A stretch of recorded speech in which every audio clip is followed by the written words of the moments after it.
புன்னவனத்தினில பெடக்குயில் கூவையில உன்னுடைய வேதனைய நான் அறிஞ்சேன்.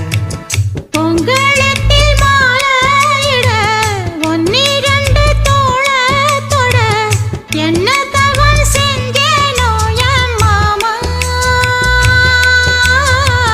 வண்ணக்கிளி கையத்தோட சின்ன சின்ன கோலமிட உள்ள மட்டும் வழியே நானே உள்ள மட்டும் வழியே நானே.